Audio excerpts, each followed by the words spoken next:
Batam, wajah Batam News. Reklamasi yang dilakukan pengusaha kuliner Golden Prawn saat ini tengah menjadi sorotan. Pasalnya yang dulu merupakan hutan bakau, sekarang telah menjadi perumahan modern dan kompleks pergudangan dengan desain dermaga pribadi yang diduga belum kantongi izin dari pihak-pihak terkait. Pantauan media wajah Batam News di lokasi reklamasi Golden Prawn yang diduga ilegal telah berdiri rumah-rumah megah dengan desain setiap rumah memiliki pelabuhan pribadi. Informasi didapat dari warga Tanjung Buntung yang kebetulan sedang memancing di sekitar lokasi sambil menunjuk itu rumah petinggi Polda Kepri. Informasi berlanjut kepada pemerhati masyarakat. Paulus Lane, SPD, mengatakan seharusnya pihak aparat baik dari polisi, Bea Cukai, dan Syah Bandar harus terus melakukan investigasi kepada pemilik dermaga pribadi. Karena ada dugaan pelabuhan pribadi dapat meningkatkan risiko keamanan dan aktivitas ilegal. Ujar Paul. Lebih lanjut, penting untuk memperkuat pengawasan di pelabuhan milik pribadi tersebut, guna mencegah penyelundupan, perdagangan ilegal, atau aktivitas kriminal lainnya. Imbuhnya saya melihat ada keganjilan dalam hal ini. Rumah petinggi Polda Kepri berada dalam lahan reklamasi yang diduga ilegal. Lain halnya dengan keterangan dari Ketua Yayasan Studi Indonesia Lembaga Survei Batam, Muhammad Azhar mengatakan dengan adanya rumah milik para petinggi aparat penegak hukum yang berada di lahan reklamasi. UWT-BP Batam merupakan uang yang wajib dibayar oleh masyarakat sebagai penerima alokasi lahan dari BP Batam. Uang ini masuk sebagai penerimaan negara bukan pajak atau PNBP.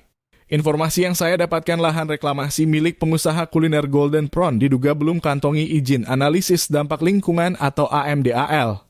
Saya meminta kepada petinggi Polda Kepri untuk segera mengusut tuntas dana UWT yang tidak disetorkan ke negara, pungkasnya. Di lokasi ini yang sudah direklamasi oleh pengusaha yang atas nama Pak Abi tadi, ternyata di sini saya diduga, yang saya tahu ini setelah saya investigasi diduga ada rumah elit yang dipunyai oleh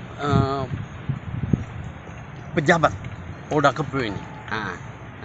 Jadi sekarang kan saya hanya mau tanya kepada ini, artinya kan saya hanya mau mengajukan pertanyaan bahwa kenapa rumah ini bisa berdiri di atas lahan yang statusnya masih quo, ya, status quo saya katakan ya.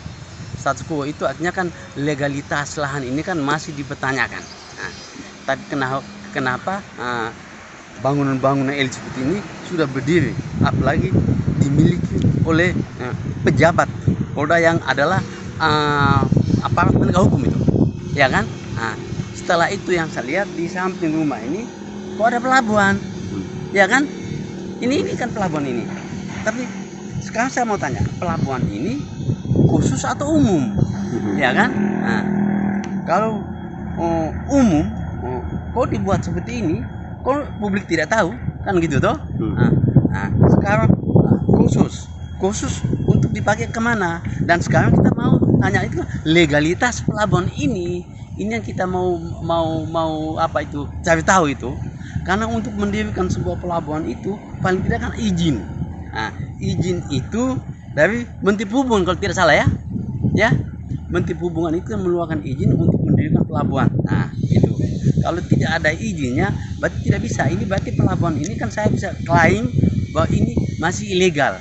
Kalau status pelabuhan ini ilegal, berarti dipakai oleh oknum-oknum karena kepentingan ini untuk keluar masuk di sini kan begitu. Termasuk yang punya rumah ini. Berarti saya bisa mengatakan pelabuhan ini juga pelabuhan tikus, betul tidak? Pelabuhan tikus itu artinya kan legalitasnya tidak ada, tidak punya legalitas, sehingga saya mengklaim bahwa ini pelabuhan tikus. Pelabuhan tikus itu kan milik pribadi seorang untuk dia keluar masuk kan gitu toh. Ya, jadi kan orang boleh berbuat apa saja keluar ke sana lewat ini. Dia mau buat baik atau bukan kita tidak tahu. Yang penting ini dipakai kan gitu toh. Ini bagaimana bagian perhubungannya? Tahu tidak? Kan gitu toh? Kan perhubungan harus tahu tentang status pelabuhan ini kan gitu toh? Itu. Sudah itu menyangkut rumah tadi juga penting itu harus diangkat. Karena kenapa rumah itu rumah seperti ini sudah berdiri di atas lahan yang statusnya masih quo.